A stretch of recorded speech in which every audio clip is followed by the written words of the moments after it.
La Liberación Nacional es el partido más amado y odiado a la vez. Además, el Frente Amplio y Movimiento Libertario tuvieron baja calificación entre los votantes. Doña Laura, y para hablar de este tema y hacer el análisis de esta encuesta y lo que implica, tenemos ya en la mesa de Retenerista a José Carlos Chinchilla, analista. Buenos días, don José Carlos, gracias por acompañarnos como siempre. Y bueno, interesante el dato que estábamos leyendo acá en el resumen que tenemos de esta encuesta. Dice, partido político preferido, Liberación Nacional 31%, la Unidad 11%, el PAC 8%, el Frente Amplio 3% y 25% otras agrupaciones. Pero cuando nos vamos al tema del partido por el que nunca votaría, dice 33% Liberación Nacional, 10% PAC, 9% la Unidad, 8% Frente Amplio y ahí todos los demás. Así que interesantes datos que contrastan, por un lado más preferido, pero al mismo tiempo más odiado. Buenos días. Sí, buenos días. En realidad el dato está entre las personas que tienen una disponibilidad a participar.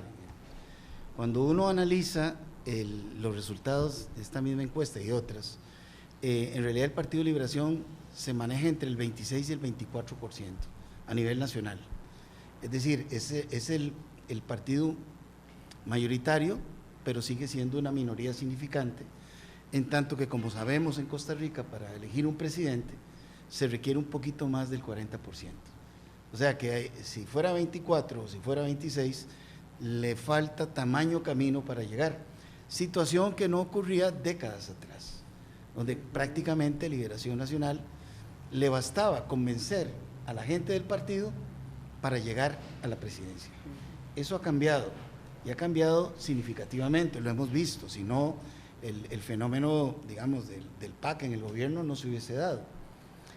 Obviamente los cambios que se dieron a través de los últimos años, con la desbandada que se dio del Partido Unidad Social Cristiano, por ejemplo, la debilidad, digamos, que surgió a partir de los hechos que pasaron hasta por los tribunales, debilitó mucho al PUS, pero también debilitó al Partido de Liberación Nacional.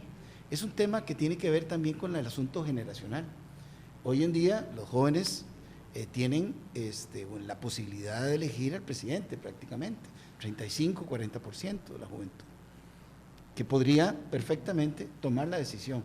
Y son gente que no vino marcada por la huella del conflicto del 48, ¿verdad? Y eso, digamos, genera una potencialidad de voto diferente. Ya no es la tradición necesariamente, sino que entran otros factores como pueden ser el interés de la persona, en cuánto me puede beneficiar el que llegue uno o que llegue otro. Hay otros elementos en juego donde tanto quedan de lado los colores viejos de los partidos. O sea, vamos a ver, un dato como este que revela esta encuesta de Sid Gallup, ¿qué estaría diciendo? 7 de cada 10 costarricenses no votarán por candidato, no votarán por partido, sino por candidato. ¿Eso cómo lo pueden estar recibiendo en este momento las agrupaciones políticas? Bueno, eso dice, me parece que es el dato más interesante que trae esta encuesta. Yo creo que los partidos políticos se han venido debilitando desde hace mucho tiempo. Yo diría que hay un quiebre en el primer gobierno de Óscar Arias, porque de alguna manera él llega al gobierno y deja de lado al Partido de Liberación Nacional en la conformación de su gabinete y en el proceso de gobierno. Y de ahí en adelante prácticamente los otros partidos hicieron algo muy similar. Y los partidos dejaron de ser partidos ideológicos. Es decir, antes uno sabía que si llegaba a Liberación iba a tener una gestión política, digamos, orientada a una responsabilidad social del Estado, que no era un partido, digamos, liberal en el sentido estricto o neoliberal, como podríamos decir ahora, pero luego esa marca que tenían los partidos se fue borrando en la práctica. ¿Por qué? Porque efectivamente en el ejercicio del gobierno se fueron desplazando lo que era el elemento ideológico base de la gestión política por elementos de coyuntura, tales como situaciones de tratados potenciales, de mercado, de coyunturas políticas más allá del país inclusive. Ese desmarcaje entre la ideología de los partidos y la forma de gobernar y el sentido del gobierno fue debilitando, digamos, la identidad con los partidos. Porque, por un lado, el partido podía estar hablando de distribución de la riqueza, y por otro lado las acciones del gobierno fomentaban la concentración de la riqueza. Por un lado el partido seguimos siendo una sociedad socialmente responsable, y por otro lado el gobierno actuaba en función de intereses sectoriales particulares. Pero digamos, a un año, José Carlos Chinchilla, analista de la elección, ¿cómo qué reacción puede generar un dato como este? Es decir, cuando estamos, por cierto, de cara a una convención del partido político con más tradición, más conformado, y que digan 7 cada 10 costarricenses que no va a votar por el partido, en mi opinión, que van a seguir un candidato. En mi opinión, Laura, esto refuerza lo que ya saben los precandidatos. Es decir, los precandidatos ahora apelan de alguna manera al partido, ¿Sí?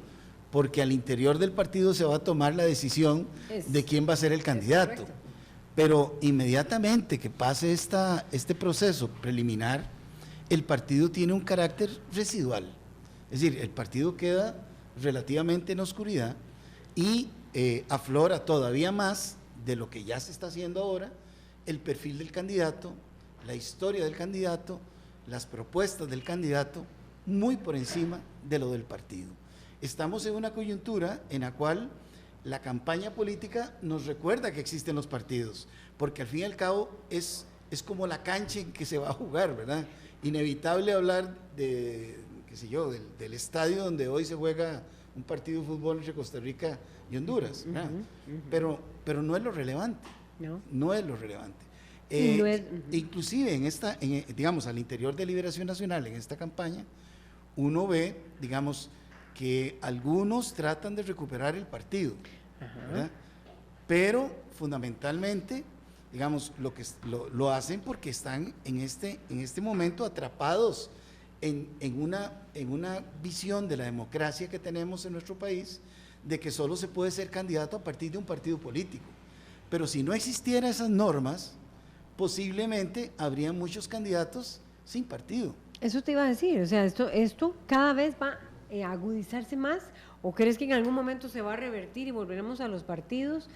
¿Cómo está la democracia costarricense en relación con otras democracias? Por ejemplo, Estados Unidos, o bueno, las europeas sí tienen otro tipo de movimientos, Sí. pero ¿cómo lo ves, José Carlos? Este dato a mí me parece contundente, que 7 de cada 10 costarricenses digan, no, yo no voy a votar por partido.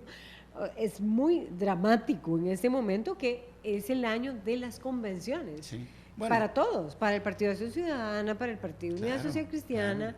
claro. Bueno, Trump no era el candidato del Partido Republicano. Bueno, pues sí. O sea, simplemente tuvo que irse con el Partido Republicano, ¿Por pero qué no? contra la dirigencia del partido. Sí, porque ocupaba una plataforma, digamos. Exactamente, porque nada más. sin el partido no hay viaje.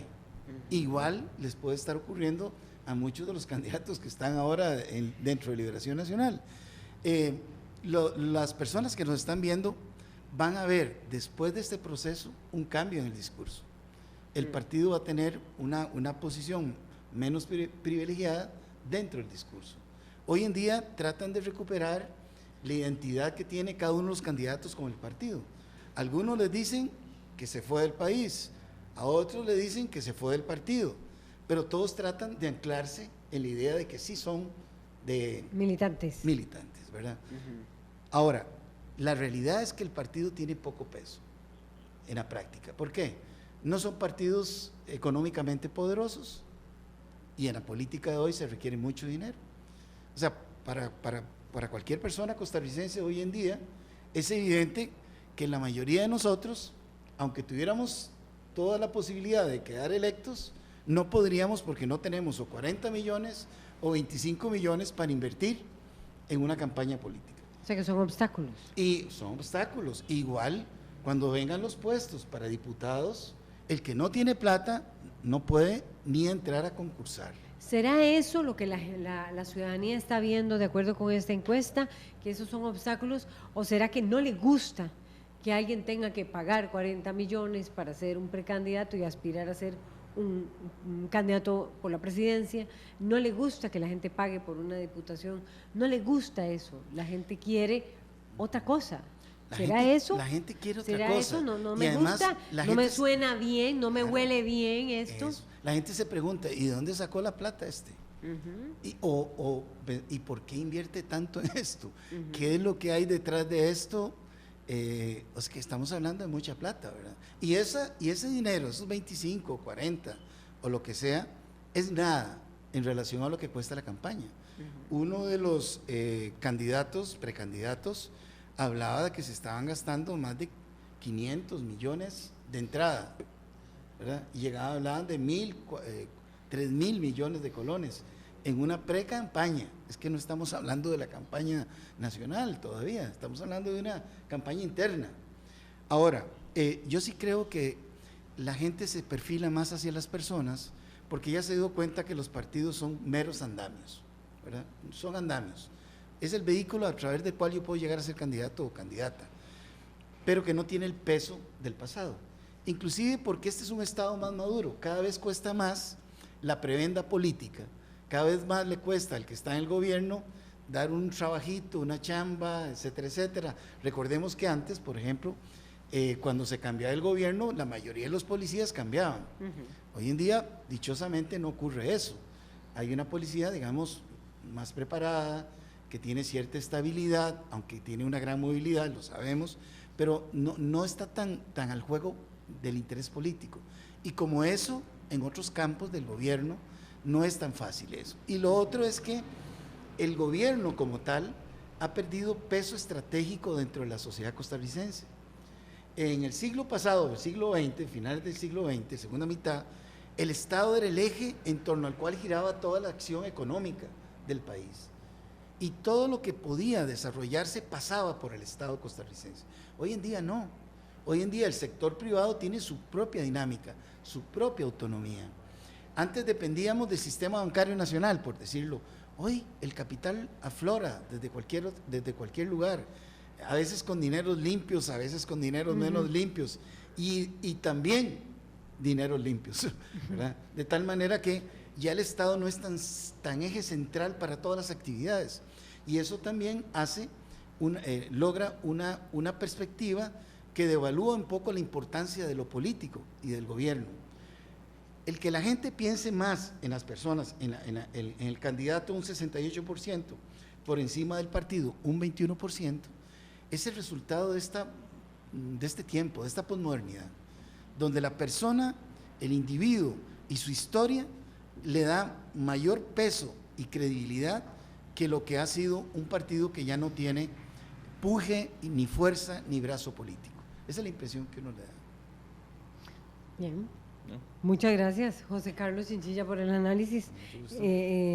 Vamos a una pausa nosotros y ya venimos con más.